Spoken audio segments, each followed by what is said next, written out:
What's up mga motorista? Adrian here. Welcome back to another episode of Motorista Adventures. For today's video, we are here at Toyota Cagayan de Oro to give you an update sa ating 2023 Toyota Hilux models. And today, yung i-review natin pala sa ating walk around is ang i-video pala natin today is ang 2023 Toyota Hilux GRS. This is the top of the line model ni Toyota Hilux. So pagkatapos ng Conquest, ito na yung next. This is the highest model that you can get sa kanila. If you are interested to know all of these mga motorista and pati na din yung pricing nito, tara, samahan nyo ako and let's start this video. So this is the updated Toyota Hilux GRS, no? Kaka-deliver lang dito sa kanilang dealership. Ayan. So napakadaming mga bagong sasakyan dito and kahapon lang to dumating. So medyo madumi pa siya. This Hilux pala mga motorista is the updated model for the 2023 model year. So let's take a look at what's in store for us. Alright, so yung price ng ating Hilux mga motorista is 2,039,000 pesos. Pasensya na kung medyo maingay. Nandito tayo sa kanilang workshop, no? And may tinatrabaho dito. So 2,039,000 pesos. No? Meron din siyang price increase from the previous model. So, ayan siya. So, tignan natin yung headlights nito. Meron siyang bi-beam LED headlights.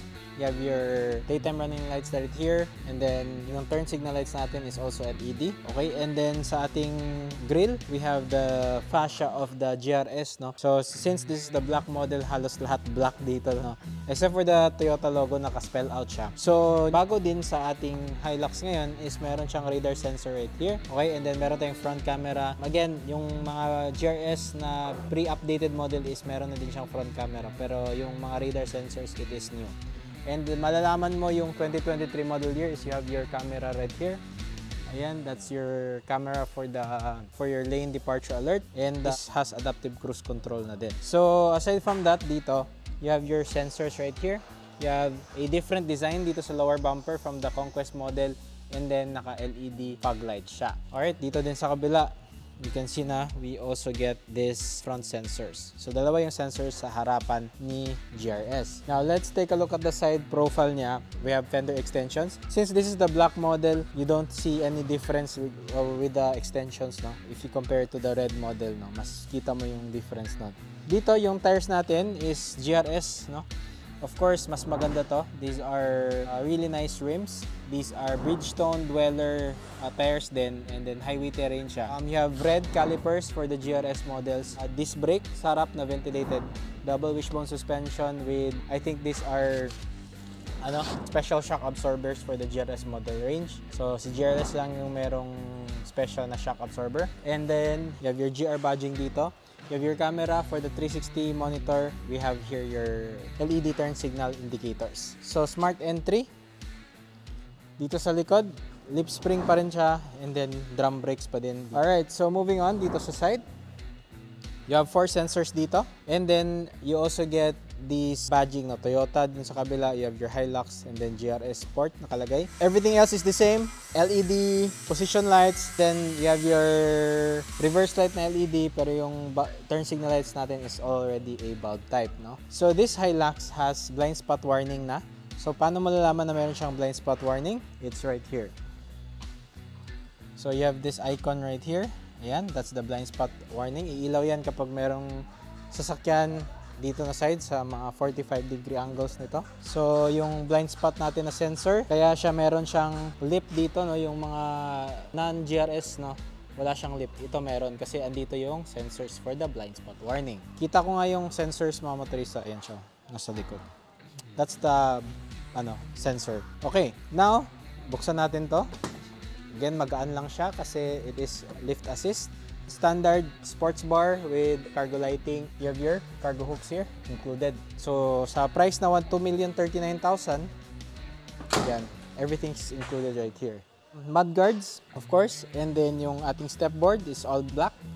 Diba? And then yung ating door handles din, it's a different shade of black. Hindi siya parang parehas sa ating color dito sa body. Pasensya na kung medyo madumi mga motorista.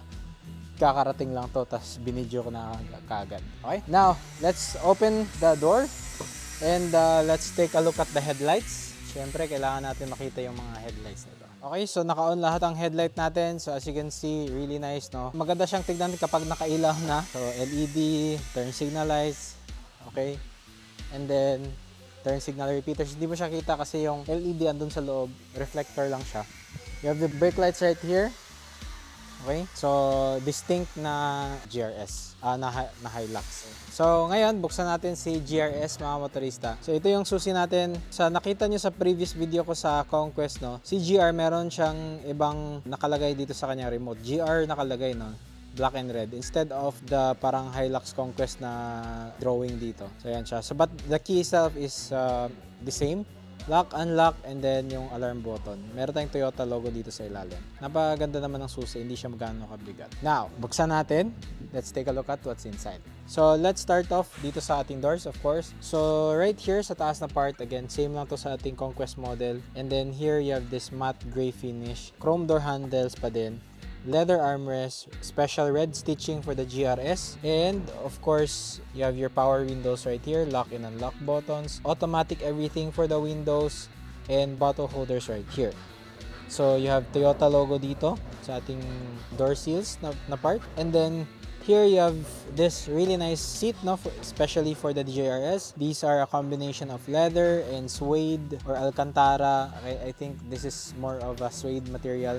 And then meron siyang accents na red right here, there. GR, this is embossed, really nice looking seats right here. And hindi siya mainit, no, kasi sa center hindi siya leather. Yung mga leather na sa side, red stitching, perforated, really nice.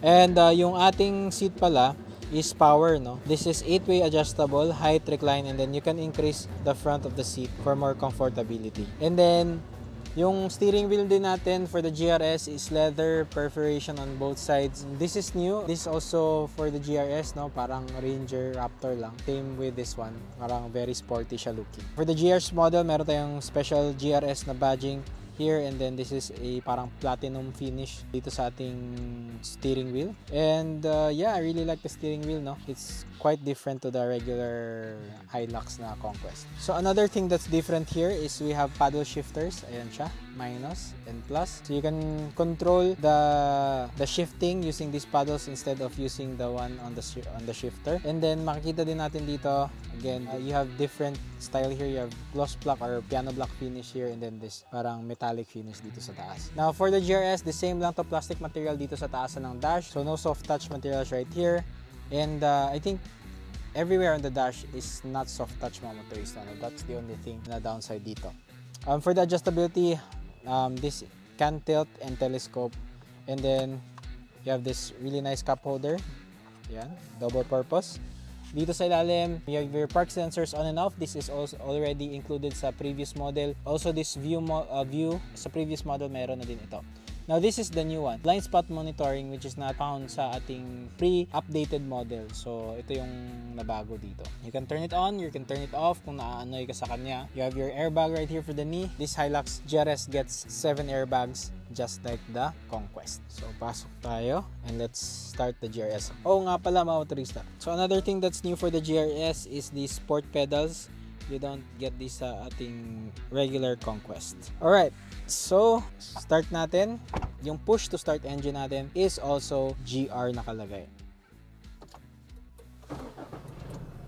Yan.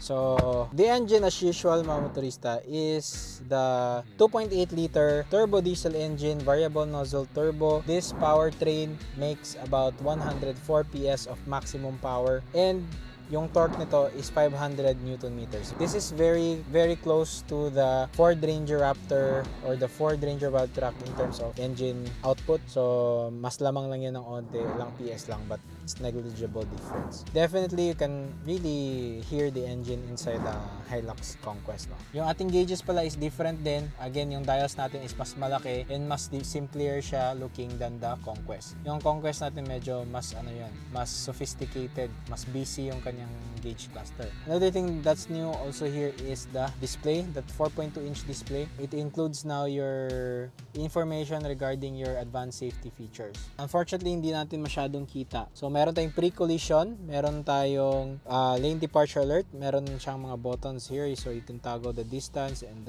the sensitivity siguro. Ayan. And meron siyang yaw assist, no, aside sa lane departure alert. So, yung yaw assist na yan is isi-steer back niya ng auto. So, parang ipupush na yung steering wheel, no, pabalik ng lane aside sa sa warning. And then you have your cruise control here. Cruise control is now adaptive in comparison to the before the update. Wala siyang adaptive cruise control. So which is a nice thing to have. So you can see here the things that you can see dito sa taas niya, no. You can see the faint auto limited slip differential. You have rear locking differential. You have your 4x4 icons, and then you have your hill descent control dito sa taasan part. Yun yung mga indicators niya. So you have your engine temperature sa baba. You have your fuel gauge dyan sa kabilang side, and you have your odometer. So 11 kilometers pa lang to. And then yung headlight natin is automatic on and off. Okay, but I don't think this has automatic high beams. Moving on, dito sa center natin, you still get the same infotainment system. This is Toyota's 8-inch display. Meron kang liters per 100 na stats, and then cruising range. So again, maraming makikita mo dito. Apple CarPlay, Android Auto, unfortunately all is wired. Hindi siya wireless Apple CarPlay. But again, you have that. So meron tayong audio, phone, apps, info, setup, and then dito sa baba you have your 4x4 na knob, so H2, H4, L4, or push mo yan for L4. And then on the side yung ating air conditioning, so you have dual zone climate control. Yung fan speed natin is all a button, which is good. Okay, you have lots of controls, no, hindi mo na kailangan tignan. And then right down below, just like the Conquest na na-review na natin, you have your traction button off, meron tayong rear locking differential on and off, downhill assist control, and USB cable.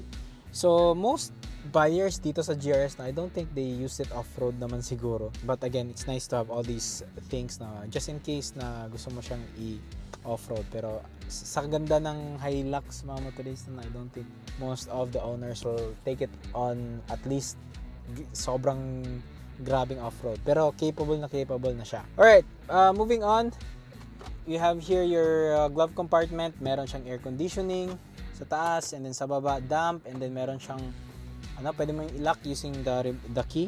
And then here you have your armrest, leather din. Unfortunately, handbrake hindi pa siya electronic, is still a standard cable type handbrake. And then meron tayong lalagyan here sa mga gamit, wala siyang ports. Speakers, for the speaker setup here, it's no upgrade in comparison to the Conquest. Parehas lang sila, 6 speakers lang. Dito sa ating shifter, you have 6-speed automatic, meron ka sports mode, and then so meron tayong eco mode, meron tayong power mode. So it will alter the shifting and also the feel of the car, especially sa kanyang throttle. Right, so yeah, I think that's it here, no. I-demo ko na lang din yung mga ibang functions, no, especially dito sa screen. Again, that's also new here is that meron tayong digital speedometer, no, for the 2023 model years. Moving on dito sa ating screen, meron tayong voice command. Try natin again. Tune to 99.9 FM.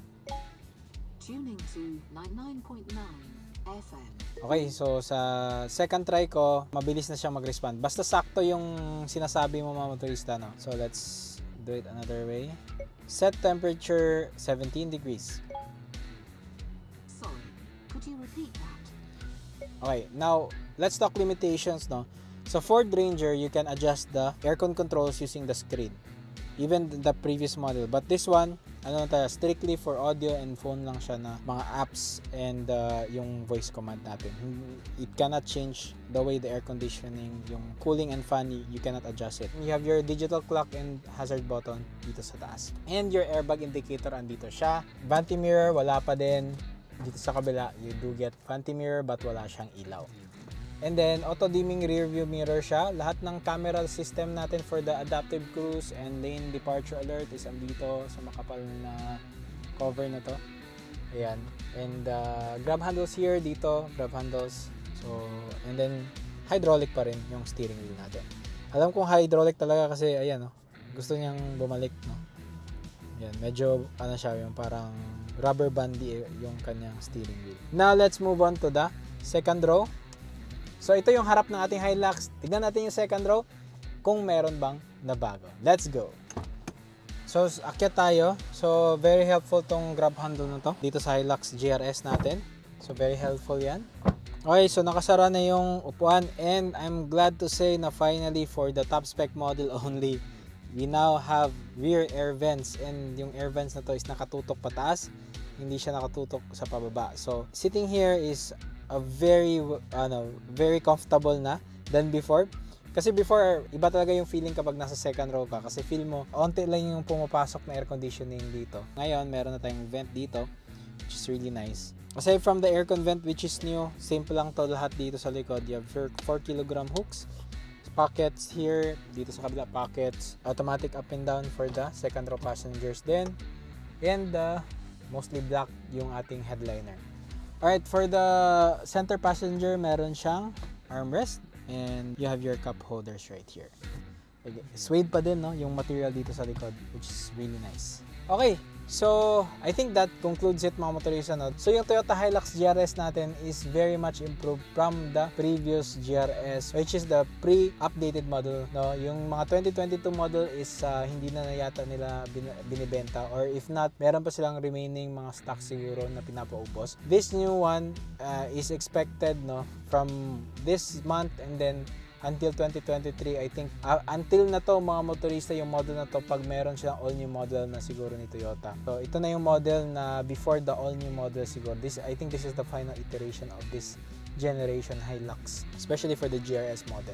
So, yes, I'm really impressed with the updates here. If you are a loyal Toyota fan and meron kang mga 2-year-old, 3-year-old Toyota Hilux, no, and feel mo, kailangan mo na mag-upgrade kung straight Toyota ka talaga, this is a welcome change and it is actually well worth the extra price, no, if you're just looking into Toyota Hilux, no. Kung i-compare natin to sa Ford Ranger na Wildtrak, of course the Ford Ranger gets a bigger screen dun sa harapan, no, sa display, and also a more sophisticated na system for the cruise control and then lane keeping assist, no. So again, if you compare this one to the older Hilux GRS, this is very, very good. So ayan mga motorista, no, do you like this Toyota Hilux GRS na pinakita ko sa inyo? If you like it, smash the like button and then mag-subscribe na sa ating YouTube channel. Help me get to 100,000 subscribers mga motorista, no. Maraming salamat sa inyo. If you want to check the previous video sa ating Hilux, after this video ends, meron tayong link dun sa ating Conquest, no, kung gusto nyong